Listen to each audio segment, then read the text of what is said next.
Hello, Desex here, and welcome to the garage, in which I have prepared for you a review of the SU-85i, which is a Tier 5 premium Soviet tank destroyer. This tank relies very heavily on what is known as RNG. Basically, it is a dice roll affected by many different variables. That's the best way I can put it. RNG is what determines if you hit a target or not, how much damage you do, and if you will penetrate. And this tank has horrible accuracy, very bad accuracy, which is what I will say first off. But let's get into the details of it, shall we? In the research tree, we see the 85mm gun is basically what we have on the SU-85b. Now, what makes it so special is not the fact that it's the same thing as on the 85b, but it's the rate of fire here, as well as the aim time. Well, not exactly the aim time. The aim time is pretty good, but it's nothing too good, I'll just say. The rate of fire, however, is quite decent. But what also makes this a better tank than the SU-85b for Tier 5 is the fact that it has 60mm of hull armor, an incredibly thick mantlet that is very hard to penetrate by many tanks, and it's very fast, as in faster than the SU-85b. Now, this isn't the perfect tank. I'll be the first to admit that. It is not the perfect tank at all. The SU-85i has a good deal of flaws. For example, if you hit anywhere apart from the gun mantlet, you are very likely to penetrate this tank. From the side, it's almost an insta-pen, as you could probably expect. From the rear, it actually has quite a bit of armor on the rear. However, you will still most likely be penetrated every single time on the rear. However, the gun is really good. It's very fun to use. I've had a surprisingly good time with this tank, and let me show you why.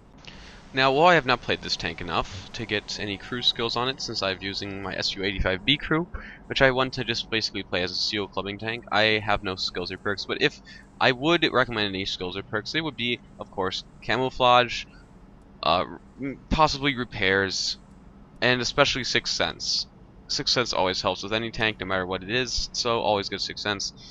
For equipment-wise, I chose medium caliber tank gun rammer, camo net, and binocs.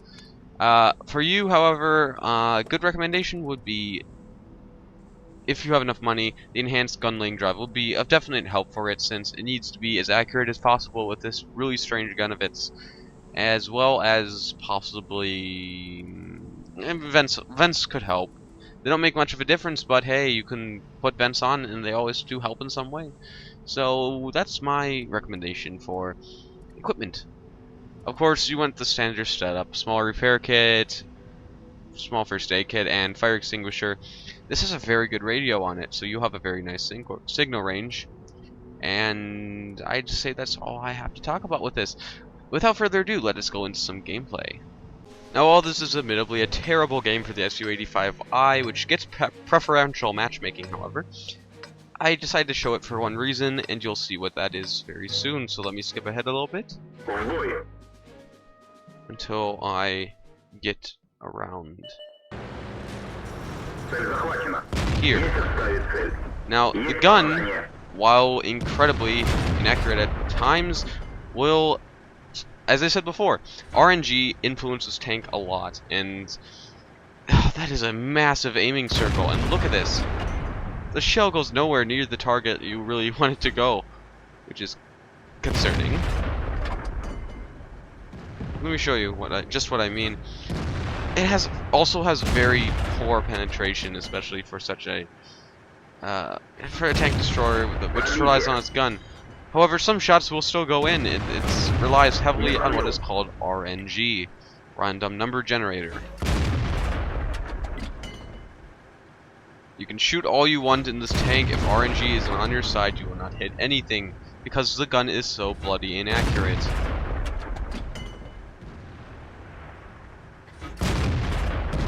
Miss.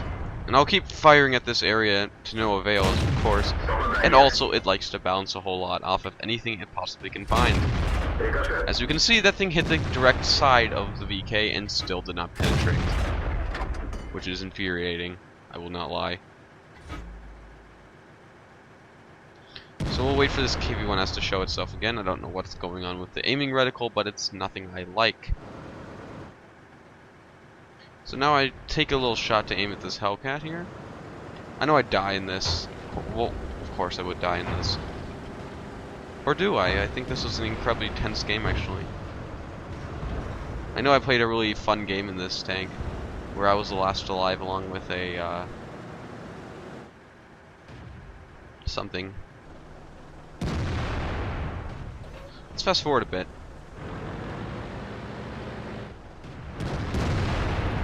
So now we find ourselves back here sniping, as we should, in a tank destroyer. But look at this accuracy, man. It's terrible. As well as the penetration. The penetration is also quite lackluster for such a tank that relies so much on its penetration and its gun, like any tank destroyer should. Here comes the KV-1S. And of course, as always happens with me, I miss at the last second. So let's fast forward a little bit more. Because nothing really exciting happens for quite some time. If this is the game that I actually think it is, that is. I have hardly done any damage at all so far. I've done 165, which, while not too bad, is no, fairly bad. Yeah, I think this might have been... Yes, it was! This is the game where we stuck it out to the very last in these Hellcats T-49. And I put them both on 72 health and 4 health, which is always nice. And then the SU-100 comes to help me out. That's a good thing about the gun. The gun is fast firing. It's accurate. No, it's not. It's not accurate at all. But the gun is fast firing and oddly reliable. Because it's Russian and Russian tanks have no. This is a situation where the SU-85 shines as a tank destroyer. It wrecks both those tanks within 8 seconds. Over here we have an SU-100. Let me fast forward a little more. We also have an M6, a stock M6 coming up the corner. Now I have a really good shot at the SU-100 here, however I believe the arty finishes me off. I'm not entirely sure. But as you can see, I also bounce off the side of an SU-100, which is quite unlucky. The gun depression is also quite bad as well. And the SU-100 takes out the SU-100. And so at this point, it's basically end game. Let's fast forward some more. First I mistake if they're talking about me as the SU, because my gun has .42 accuracy, which is terrible. Terrible. I had no idea what this SU was doing right here. I thought he would die for sure, but fortunately he does not. And with that, the game is basically won. I decided to play it safe. I also have a replay to show you that will show you how good the gun mantlet can be at times. And I didn't want to listen to the Hellcat here and just cap, but I decided that would be the best strategy to do if I wanted to win the game. And there's the Pizzle 4B. Of course I don't get to kill him because life hates me. The M37 misses, and if he did miss, I would just go up there with an HE shell and derp the crap out of him. So it's a win-win. And here's the .4 accuracy. This SU-100 was so lucky. And that's that game. Here's the second replay I wanted to show you guys, and it basically shows how effective the gun mantlet of the SU-85i can be, because it can be quite an effective gun mantlet. So let's fast forward quite a bit here until we get to some of the good stuff. No fluff needed. And our T-46 is already drowned, which is always a good sign. But what made this game special to me is the fact that I bounced a ridiculous number of shots in this game, if I remember correctly, off of my gun mantlet. So I'm basically just taking some pot shots at these guys with my .42 accuracy and missing almost every time. And so I come up here. It's about this time I decided to poke up over here, and I focus more on them. Because the M5A1 Stuart just doesn't have a good enough gun. The Stug, on the other hand, has a good enough gun. Very good gun, in fact.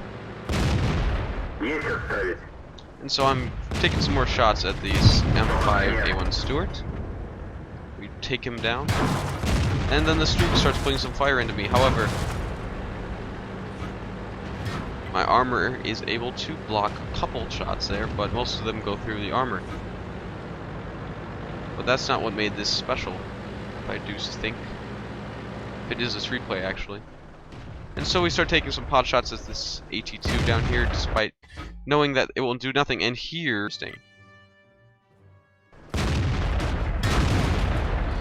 we start getting hit from the side by a Chinook. Now, if you pay attention to the tank model itself, you'll see where everything has been penetrating. Someone's been aiming for my hatch up here, the tumor at the top, and penetrating me every time, of course. One of them hit my mantlet, penetrated the mantlet, and did no damage. However, I have still taken a good deal of damage in this game.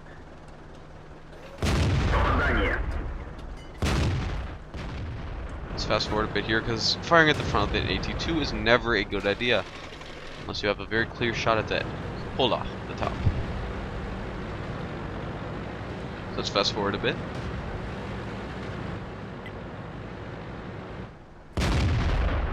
And we hit the Chinook with, this is an very lucky shot. Take out the Chinook from a very long while away, and that was an incredibly lucky shot. Let's move in. Keep it fast forward. I decide to play it safe back here until the rest of the enemy team is down. Then go up behind the AT2 and, well, surprise butt sex. And it's surprise butt sex time. I aim right at the back of it. Doesn't really matter where I hit, and he is dead. Wolverine gets away. By that, I mean I don't kill him, but he dies anyway, which is always nice. And that's that game. So, well, I showed you those two gameplay clips. I hope they gave you a bit of an understanding of what to expect when you are playing this tank. It is a premium tank, and if you are willing to buy it, it will set you back around, let me see here, it's on sale now, but it used to be 2,300 gold. So, if you're willing to pay 2,300 gold, go right ahead on and buy it.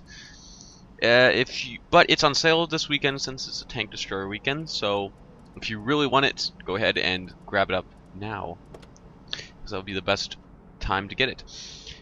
As a training vehicle, I would actually recommend this one over the SU-100i, since it's just a generally easier and gets preferential matchmaking, and that's always nice. But it's not my favorite. Well, it's not my favorite tank. It's a good tank, and I personally would recommend buying it if it's on sale. If not, I don't know. You are better off saving for either an SU-100i or one of the many Tier 3 little tanks that are just bundles of fun. You cannot go wrong with the Tier 3 premium tanks like these, especially the T-127. But yeah, as a premium tank, it's pretty good. It's pretty fun, and it's really good for training. It also makes a lot of credits. So, I guess that's all I have to say. Thank you for watching. If you did enjoy, please leave a like down below. Comment, because it helps my channel out a lot, and especially if you want some better content. And consider subscribing. I'm Hex. See you later.